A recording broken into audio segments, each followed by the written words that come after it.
this section, we take the aim. By the end of the session, I would want you all to be in a position to be able to define the key theories and identify why they are critical for instructional design.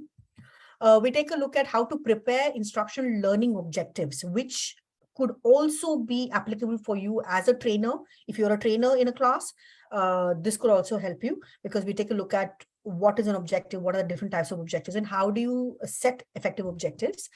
We then look at the key element of instructional design or e-learning, which is a storyboard. So we look a bit of the history and how do you storyboard. So the first stop for you, if you're going to start developing an e-learning course, is to understand what is a storyboard and how can I use it and what are the best aspects. So what are the elements of a storyboard? So we take a look at the storyboarding as a concept.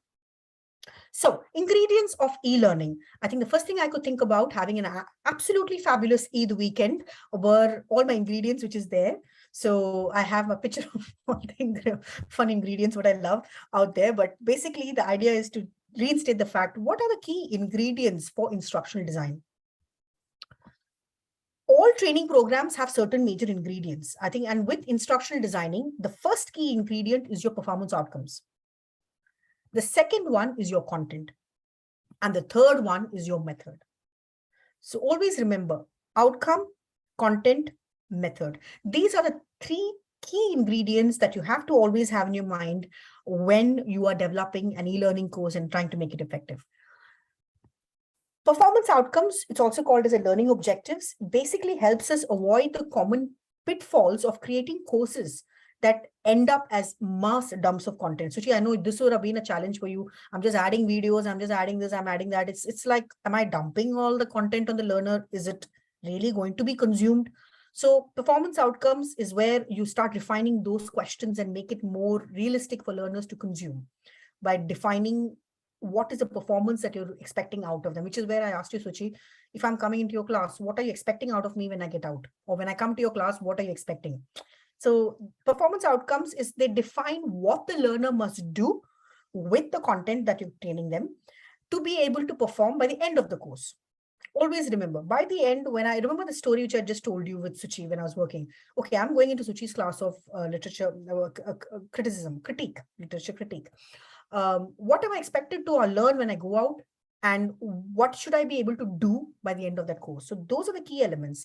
For this, the two popular principles and theories, what we use is the Magus theory and the Bloom's taxonomy. I think, I have a feeling, this is a quick round check. I know there are 28 participants over here. I want you to raise hand if how many of you all know the Bloom's taxonomy? So I think, Sangeetha, it would be relevant to point out, or maybe Yajna, you want to speak about it, that in Amity, I would definitely all the outcome-based teaching, the basis is Bloom's taxonomy. Bloom's taxonomy. Exactly. Actually, when we design all our program learning outcomes, our program educational objectives, our program operational outcomes based on Bloom's taxonomy. Bloom's taxonomy, fabulous. So I think that slide is going to be the easiest slide I've ever done in any training for me today, and I'm so happy about it, because that's the slide which is the most complicated for anybody who's new to Bloom's taxonomy. And I'm so glad to hear that you all have had, I can see a lot of hands going up. Fabulous. That's great. So what I'm going to do in that particular slide with performance outcome is try to look at what elements of Bloom's do we actually apply in e-learning. Because as you're aware, e-learning is very restrictive in terms of the way you're interacting with your learner. So your Bloom's taxonomy is a bit more customized for an e-learning environment. And we take a look at what elements of Bloom's is customized in this particular section. So if you are a trainer, an ILT trainer, writing content, delivering on class, and if you want to get into e-learning as an option to leverage your career option or to leverage the way you deliver, then we take a look at what elements of Bloom's you would need to know and how it's applied in e-learning, right?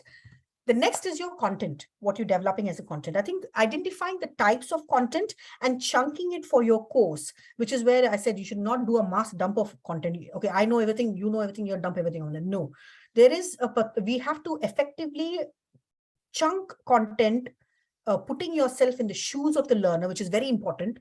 Sometimes we miss the boat or literally miss that element by not knowing where your learner is standing at the moment. So I think types of content and chunking it for a course you can, by doing that, you can basically quickly validate the effectiveness of the instructional materials.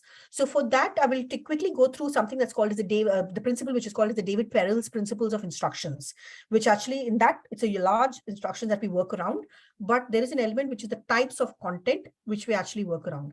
So we look at any content that you write, may it be a course for classes, e-learning, they broadly fall into 6 categories. So we take a look at what are the different categories or types of content, because if you can put your content into one of those types, then to know how to deliver it will be very easy for you to deliver in an effective manner.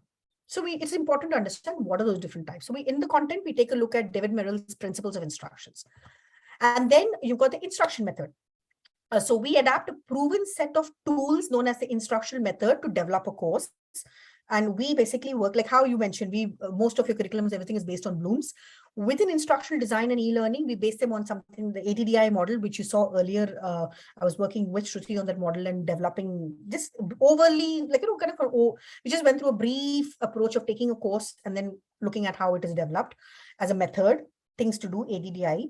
Another method I would highly recommend, and it's worked successful for me, is the Garnet's 9 events of instructions. I've always found Garnet to be very successful when developing, and that's a 9 events of instructions that could apply not just to digital, but it could apply to any format of training that you want to train and upskill people. So in this section, we take a look at those three ingredients: performance outcome, content, instruction method, and these theories and principles that are associated with these 3 key ingredients. All right.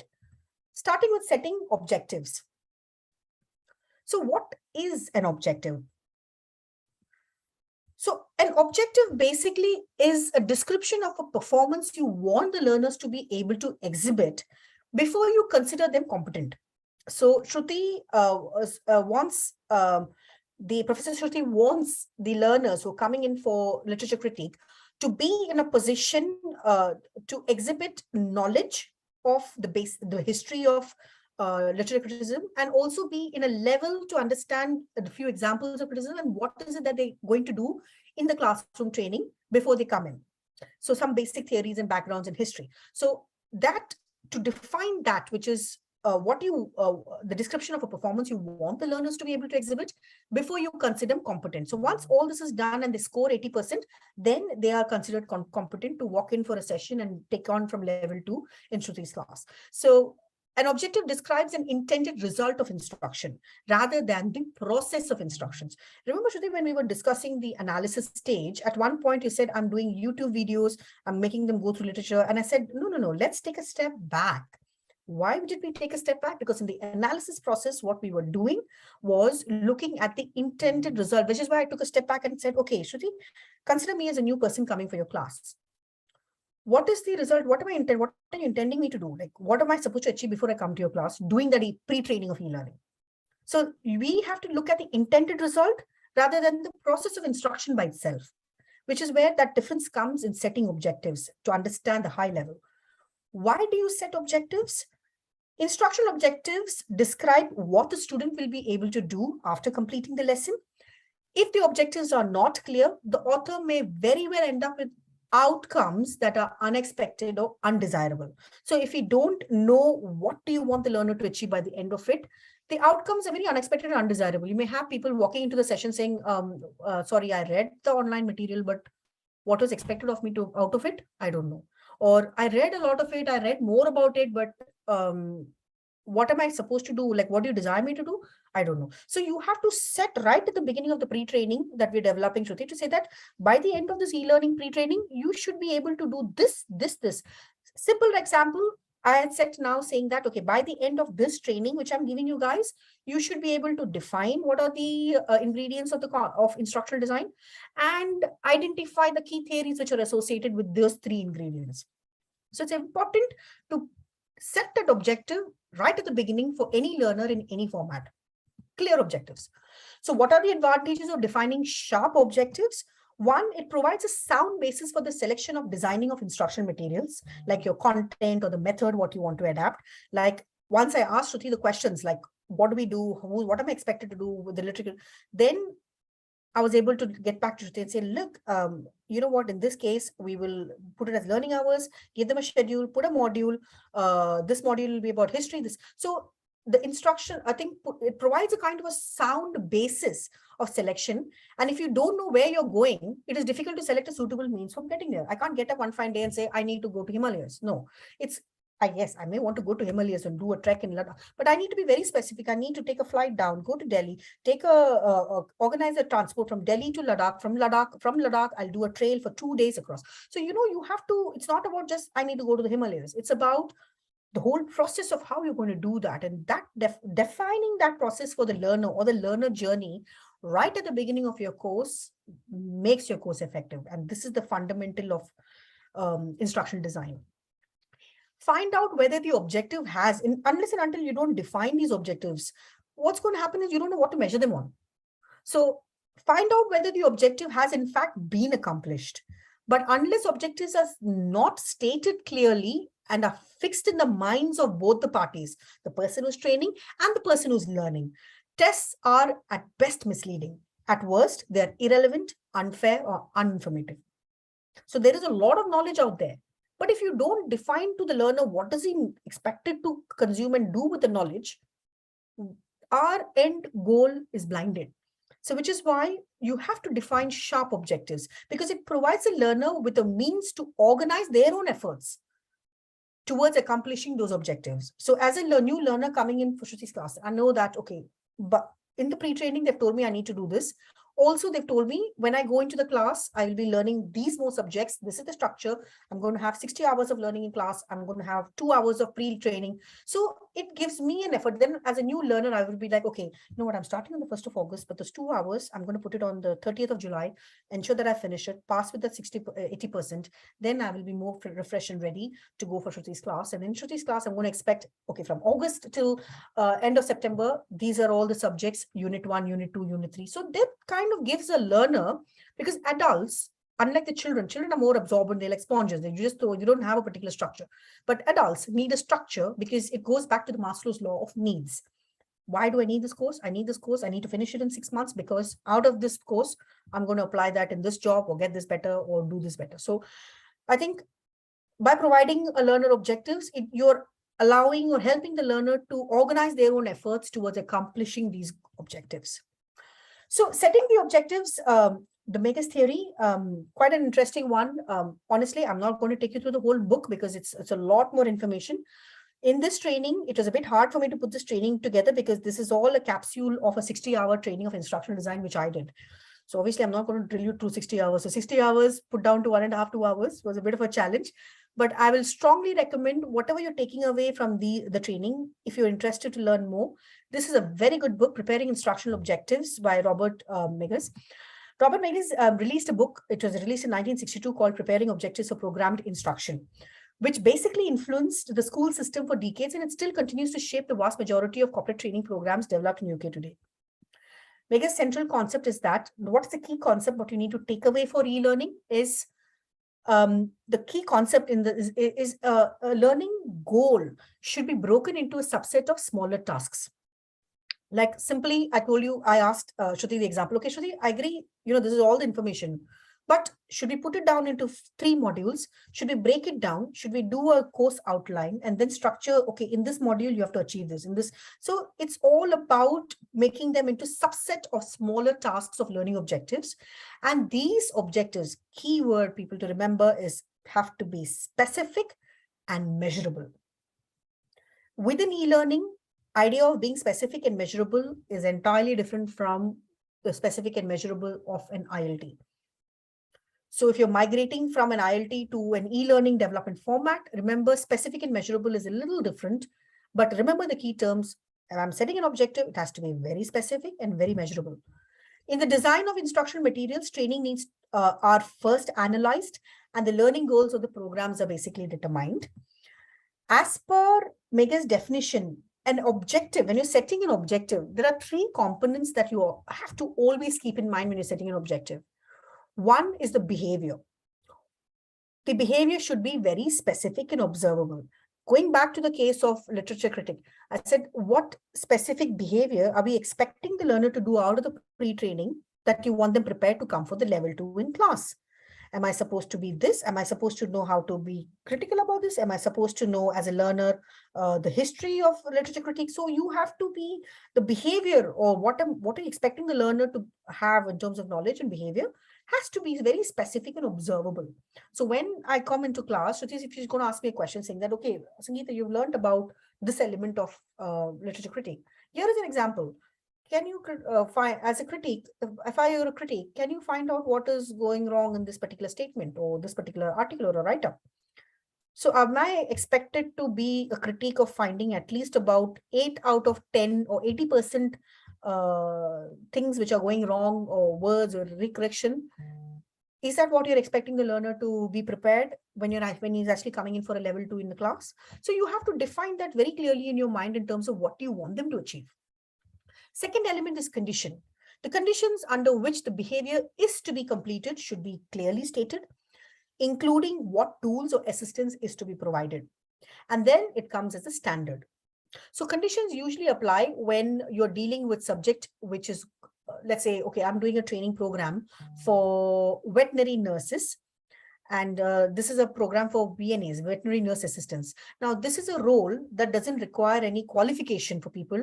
Veterinary nurse assistants, even a receptionist or somebody new can just come on board and become a VNA within a year, because all what they need to know is these are the things that they need to do. Okay, in a veterinary condition, when they have to sanitize these tools at this particular time, they have to keep these elements. When the dog is going through particular neutralization process, these are the things you need to keep in mind. This is the anatomy of the dog. So basically, you are setting a condition saying that as a veterinary nurse assistant, if you are in a clinic assisting a nurse or a doctor, then these are the things that you need to be aware. These are the things you need to do to ensure there is health and safety of the dog, to ensure that people are not spreading around diseases, etc. So that is a case where you're actually setting what a condition could be and predefining the condition. And that condition is also very critical to be set when you're setting objectives. The third is your standard. So this is where the level of performance that is desired should be clearly stated, including an acceptable range of answers that are allowable as correct. So coming back to Shruti's example, a standard or level of performance is, you would state that, okay, I'm going to probably assess the pre-training. I'm giving them all the training, but I want them to have this knowledge of Bloom's taxonomy, a level of knowledge of what they're going to expect when they come in class. How do I test it? Okay, I'm going to set an assessment at the end where I'm going to give them 20 questions, out of which 10 of them are scenario based, and see what actions are they going to take. What are they going to do in this scenario? What are they going to do in this? Or I'm going to give them a combination of scenario and facts. What is this? Or what, which are the, let's say in this, which are the three ingredients of instructional design method, and give them 7 conditions and ask them to identify 3. So, you set a particular standard and then you say, okay, now in this assessment, if you have scored 90%, then between 85 to 90%, let's say, or when you say scoring 90% is basically from 90 to 100%, any score. So that's a range. If you have done a minimum 90 or maximum 100 in that assessment, then you are well prepared and ready for a level 2 of in-class session. So you have to understand the behavior to achieve, the condition the learner is in. Condition may not mostly be applicable in all cases, but always think about it. Like in this, what is the condition the learner is in? The learner is in a condition where he's going to do an online training. He's going to get access to all these materials, but what's the condition? What's the background? And then your standard. Okay, by the time they come into my class, they should be this much trained, and this is the standard I'm expecting minimum and maximum for a learner to be ready for my level 2 in class. So this is where definitely preparing instruction objectives, if you can grab a copy of this book, I will highly recommend. It's really good. So according to Megas, I think vague verbs, like when we do e-learning courses, we never use vague verbs. So we don't say by the end of this e-learning course, you will be able to understand the key ingredients of e-learning. No. When you say understand, it's vague because let's say Vinita understands 100%, could be only 70% of my understanding, but I may assume that I'm 100. So it's a very vague term. Rather, if you say that by the end of this particular course, the participants would be able to identify the 3 key ingredients of instructional design, for example. So then when I'm testing you as a learner, my question I'm setting at the end of the course in an e-learning course, let's say if this was an e-learning course, hypothetically, I would be like, okay, can you identify the 3 key ingredients of e-learning? I would probably give content, your performance outcomes, and I'll probably give you some red herrings, like 2, 3 other things which should distract you to ensure that are you actually identifying the right ones. But if you've identified them, then my learning objective, which I set at the beginning, saying that these participants who are sitting in the session today, are able to identify the key 3 ingredients of instructional design. But I will not say by the end of the session, you'll be able to understand what are the ingredients. No, you'll be able to identify. So identify means you can test them if they can identify. Or by the end of the session, e-learning session, you will be able to list the performance of the key, the factors, the 3 factors of setting objectives.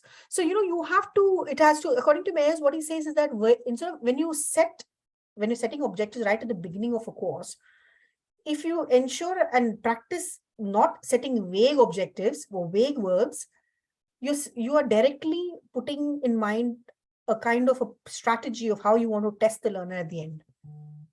So learn about, know, should be replaced with more specific words like define, list, identify, distinguish, match. So it is all driven around the objective style of how you test a learner in e-learning. And bear in mind, e-learning is very objective.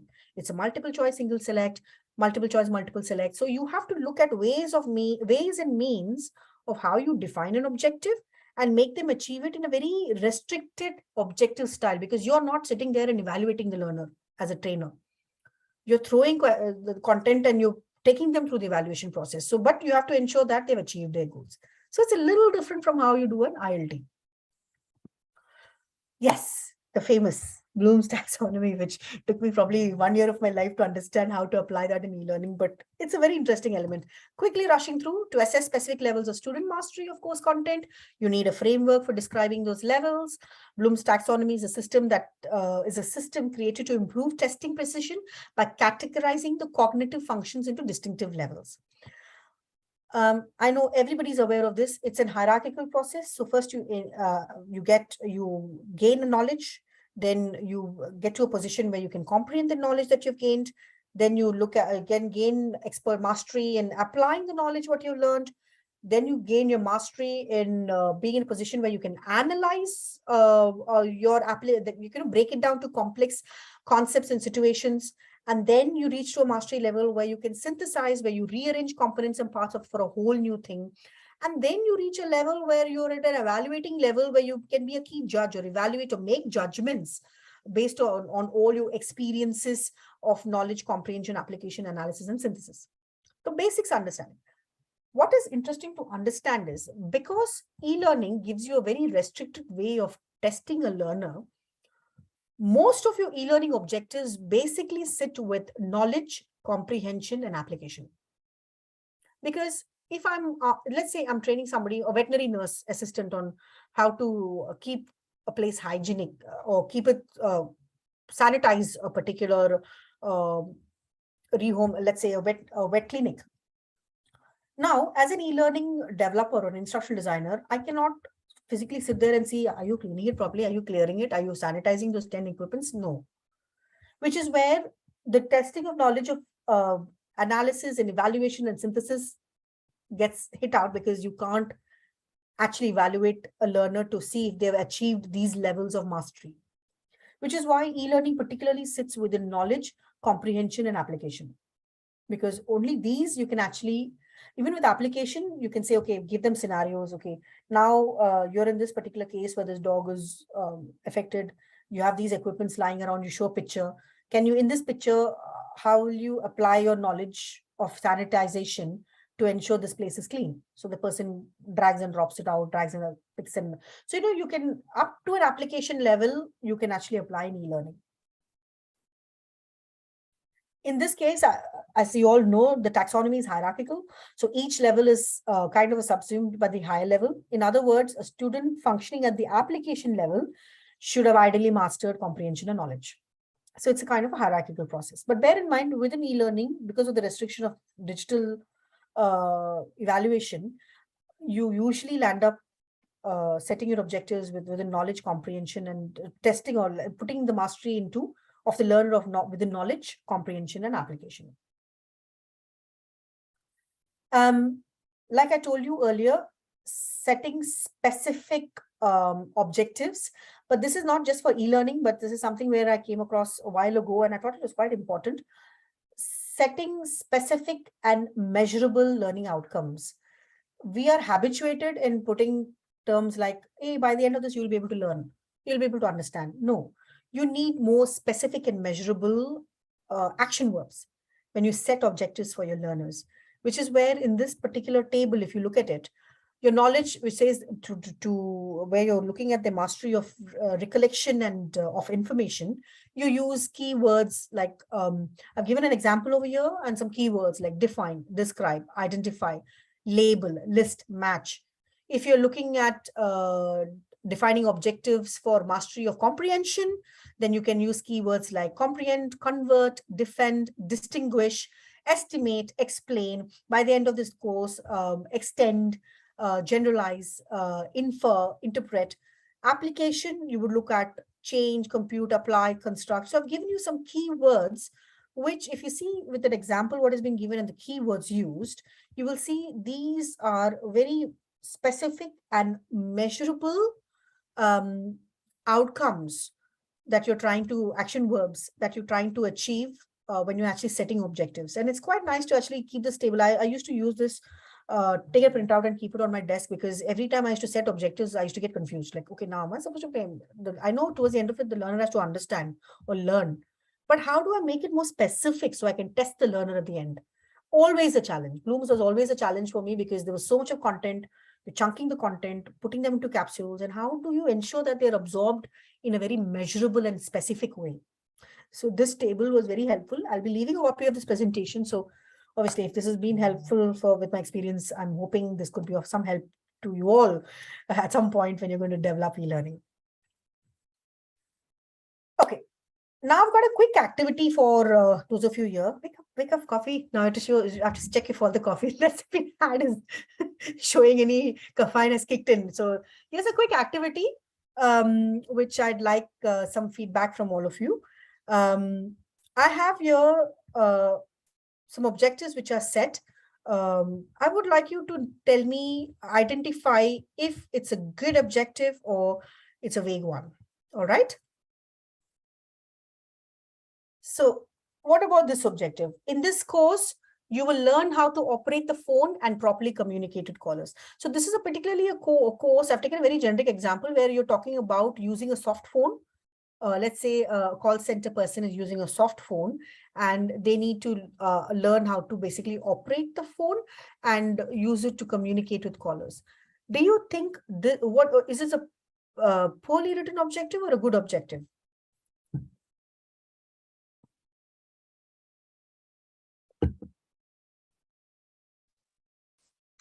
Yes, students, what do you think? Tanu, Kashyap. Sorry to put you in the spot. Tanu, you're on mute. Tanu, what do you think? Tanu, you're called.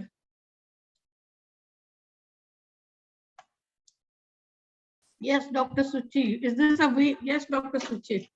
Is this a weak one or a very strong objective? It's too poor, in fact. Yes, fabulous. So, Professor Yusuf, hello. Yes, he's So- Yeah, from hello. India. How are you doing? Yeah, Great, it's not Professor Yusuf, how are you? From Bengali. nice talking, nice speech. I like it very much. So as long as we are concerned with the education, so what's the relationship with the callers? So we have to focus on the education, the use of the cell phone, maybe in using dictionaries and using some educational websites, but not just only to identify, communicate with the callers. I don't think there's any relationship with education in such a way. Sorry, no, we are just coming back to take an example. I'm using a very generic example of, we are talking in the previous slide, we were talking about how to set smart objectives. And I think one of the things what I wanted to do was share an example of a very generic example, nothing to do with the education sector, but something what everybody can understand day to day. Everybody's had a call with a call center, and you know there are people what they're doing in basic idea. I didn't want to take a very specific subject related example that people are like, somebody who's not part of the subject will not understand what am I talking about. So you're right, Professor Yusuf, this is a poorly set objective, and I'll tell you why. Because this statement is not an objective, but a description of the course content. Have you noticed that? It's not telling the learner what they need to achieve out of it. It's basically, the statement is just briefly telling you what is the content. The description of the course is the learner should learn how to operate the course. Let's take another example of the same scenario. On completing this e-learning course, you will be able to 1, operate your phone, 2, know how to greet callers, and 3, as you can see, even this is a very vague way. The learner doesn't know what is he going to do, because all what it says is how to operate a phone and how to communicate with who, what, when, how, where. So this is why it's vague, because the statement is not an objective. Second one, okay, let's get to a bit more specific one. And I say, on completing this course, you will be able to operate your phone, know how to greet callers, understand the procedure of transferring a call. Do you think this is a poorly written objective or a good one?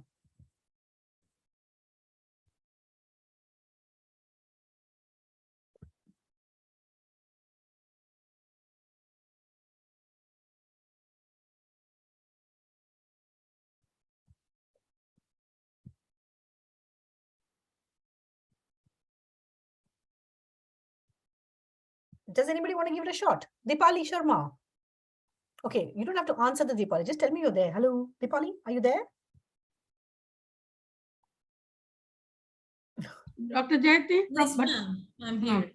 Oh, fabulous. So, Dr. Dipali, what do you think? What do you think? Yes, Professor. He's asking, what do you think? Jayati, can you tell what do you think of this objective? For me, I think it's okay as long as they know how to operate and know how to greet and understand the procedures. So I think these are good objectives for the course, I think. Yes, this is something that we think is good, but you know what? But I think, ma'am, this should be like, these are course learning outcomes. I mean, correct. And did you notice the action verbs there? Yes, ma'am. Operate, know, measurable. Understand.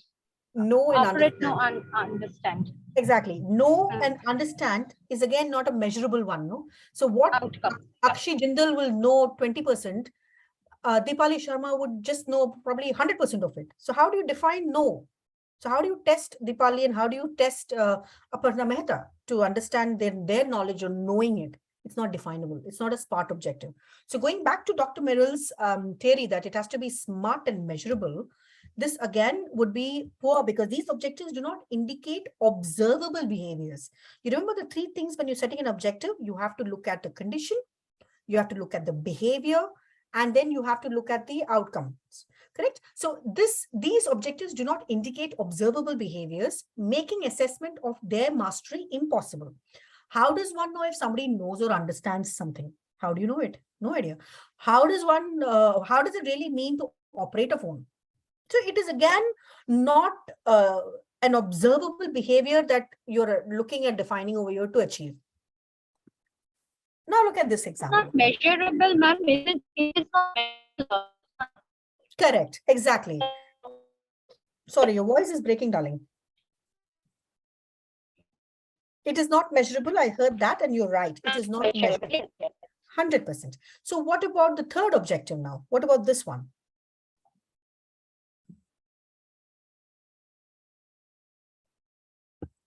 Remember, when you're setting objective, always think about testing the learner on those objectives. What you're setting them as learning outcomes or objectives, I should be able to test them in an e-learning format. So what about the third objectives? On completing this training course, the learner would be able to place a call on hold activate the speaker phone, play new messages on the voicemail system, list the 3 elements of a proper phone greeting, and transfer a call to a requested extension. This seems to be far better, ma'am. Far better, correct? Quietly. And why do you think this is better than the other 2 objectives? If finally it's the same course. But Yeah. how does this sound better to the previous 2 one? I mean, how does this sound better to the previous one and the one before? Because these are very much measurable, ma'am. 100%. And they are very smart objectives and measurable. Yes. Why? Because you are measuring them on their behavior and very smartly setting in the mind of the learner that, look, when you finish this module, by the end of it, you will be able to place a call on hold. Place a call on hold. So you will teach them how to do that. Activate the speakerphone. You will teach them how to do that in the course. Play. And then when you're testing the learner, you can actually test if they're actually able to. So in order to place a call on hold, can you identify, these are the steps. Can you put them in the right order? That will be my knowledge check, which I'll put them in the end. So then if they put it in the right way, like step 1, click on this, step 2, click on this, step 3, then I know that the person knows how to place a call on hold. Let's say the second one, activate the speakerphone, same steps. I could probably do a knowledge check, which is going to be on the lines of, okay, in this particular thing, to activate this thing, which is the button that is used in your interface of your phone? Is it this button, this button, this button? Can you identify the 3 button steps in the phone? I'll probably put an image of the phone and say, identify the 3 button steps in order for you to activate the speakerphone. And they will probably identify that, okay, fantastic, this is the correct button. Or no, incorrect, why don't you try again? Incorrect again, sorry, this is the right button because this button allows you to put it on loud so you can hear it in front of people. So you can define and measure and then test them on them and also give them feedback. So you are kind of improving the retention of the learning in their mind. So which is why it's very important for you to set objectives clearly at the beginning. Can you all see the difference here between a poorly written objective and a little more measurable and a smart objective as per Merrill's principles? Yeah. Moving on, we get to a quick section which is talking about the different types of content. We all deal with content. Shruti is also dealing with with a lot of content that she wants to use to make the pre-training for e-learning. But what is important to understand is basically the research shows that retrieval and recall advantages. So you basically, what you want from the learner, you want the learner to retrieve and recall. So, and recall whatever you're training them to make a job more effective or to pass the exam, etc. So what the research particularly shows is that effective organization of related chunks of information improves, or that has an advantage. Second, what we have learned from research is that the identification of that information by headings and labels. So when you do the course outline for an e-learning, and then you say this course is divided into 3 modules, like what we did with Shruti's course. In the first module, there's a PowerPoint storyboard. And in that storyboard, the first screen is welcome. Second screen is objective. In the objective, so you put that labeling in the course outline, you put the objectives, the labels, the titles across. So when you do a proper information in a heading and a label format, it gives the learner a hierarchy in their mind, and that kind of allows them to have a better retention of content. Elimination of unnecessary words by using tables. Now, just imagine if I had taken the Bloom's taxonomy action words and written it across to you for like 10 slides, I would have lost you there. But what I did, I said, look, these are the 6 levels of mastery, and these are ideally the terminologies what you can use to define smart and measurable objective in e-learning. And I put everything in a table and gave the table to you. So I know it's not going to benefit each of you to learn all those words across each of them, examples. But tomorrow, when you're actually developing a course, you may probably go back to that slide of mine and take that table out and say, oh, you know what, I'm developing a course. I've got an understanding of the content. Now, how do I use the key words to make it measurable and smart? So then putting it in a table. And then use of white space to separate information. Sometimes when you, I mentioned much, in the first half, when you have a course, ideally chunk the content what's on screen. purely because of the fact that your voiceover should be ideally between 300 to 400 words. On screen, all the voiceover that you're talking, try to chunk it to 100 to 150 words. So you're just covering the key bullet points on screen, and the major part of it is voiceover driven. Because if you put too much of content on screen and you keep talking it, unless you're defining something, you're going to get the learner confused. Am I going to listen to it? And am I actually going to read what's online? So content chunking, that should definitely help. So there are different types of content, which any content that you teach across the world, like anything you pick up, any content you pick up, it's going to fall into these 6 categories. It's going to be either a fact, which is factual information consisting of either unique, specific, concrete items. For example, number of rehoming centers, number of dogs, etc. It's going to be a concept. A concept could be, for example, a chair is a concept, but there can be different types of chairs. The chair could be facilitated for a wheelchair for handicaps. It could be facilitated to sit for an office work. It could be an ergonomic fancy chair. It could be a chair to sit over an elephant ride. So you have different types, but the chair is a concept, but the application of it is different. Another thing would be like, let's say, brush. You have toothbrush, hairbrush, whatever brush, shoe brush, etc. But brush is a concept because it's got a concept is a class of items that share common functionality features, also known with a common name. All concepts have critical features or characteristics, and they can share in common. So the common thing is chair, it's got a functional aspect of seating. They also have irrelevant features that vary from example to example. A chair could be an ergonomic chair sitting here, or it could be a wheelchair where I'm running around with it. Then comes process.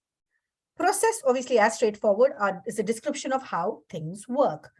Procedure, the next step is procedure tells employees how to go about doing a task, while process tells them how something works. Again, procedure is a series of clearly defined steps, how to make a cup of tea. So a procedure is a series of clearly defined steps that result in achieving a job task. So that's your procedure. And then you have the 6th content type, which is a principle, which is principles are guidelines that must be converted into steps, depending on each situation. The principle of baking, please use a mitten because you don't want to go burning your hand. So that's a principle, avoiding it. The principles of e-learning, we saw the key ingredients of e-learning was possibly fact. The levels of e-learning could be the ADDIE is a process. The principles could be how to set effective objectives. That could be certain principles, the Merrill's principle, Garnet's principles. So you can see each content that is taught, whether in an e-learning format or an online format, or you're teaching them face-to-face, always remember the content can be put into these categories. Within e-learning, when you're writing content on each slide, always try to identify what it is. Because with each type, you have a different way of how you can present it. For example, a process, traditionally standardized process is always looked at by people in a tabular format where it's like step on step, like, it goes more in a circular format, the ADDIE process, or it goes in a very linear process, which doesn't have a recycle format. And then procedure, people by default have the mental capability to retain content as stepped procedure, flow charts, etc. So what happens is that if you identify this content I'm going to teach now in this slide, it's not a process, I think it's a procedure.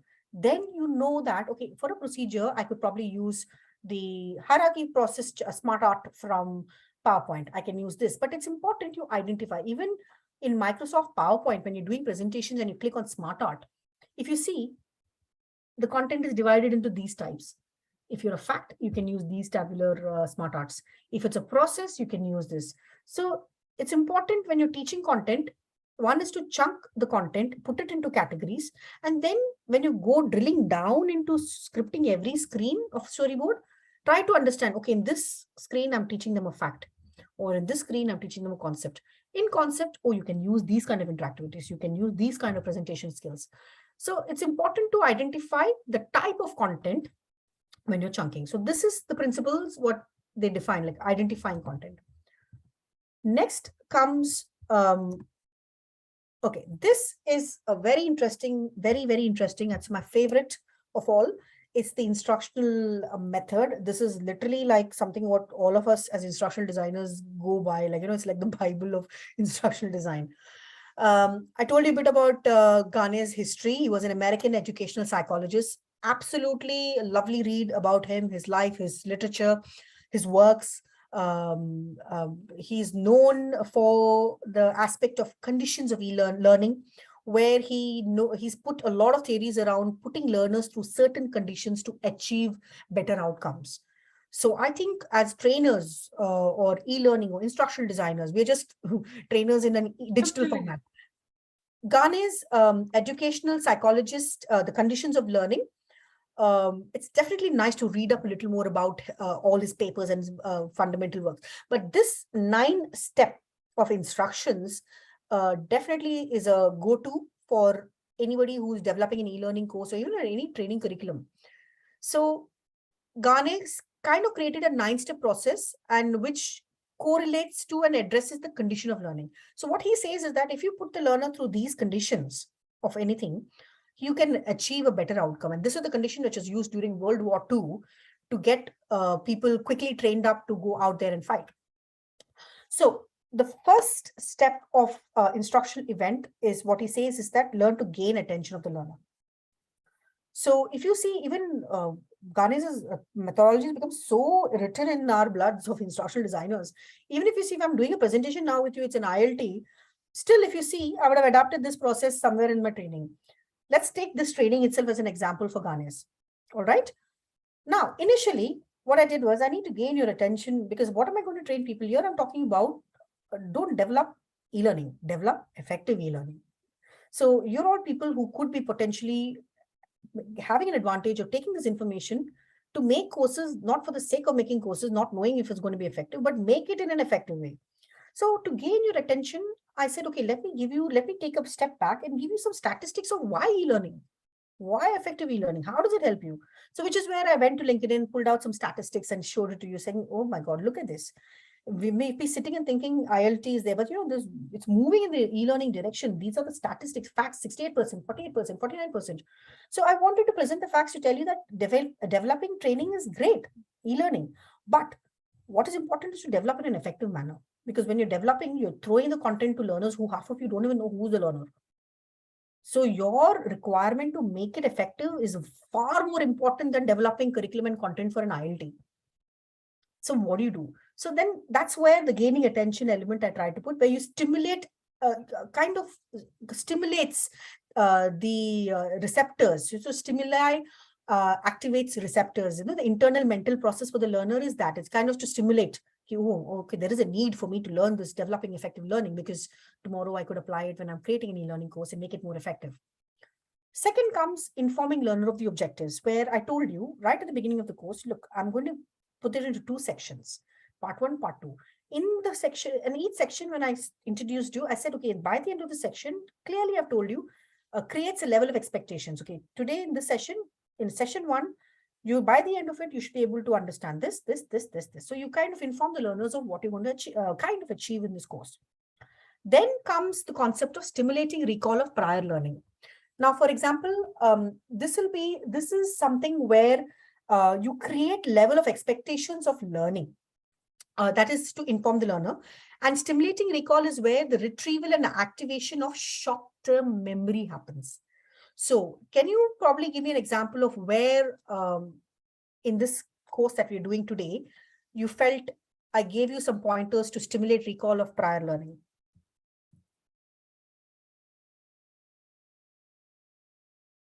Of prior knowledge that you have, that I've tried to apply in your learning process today.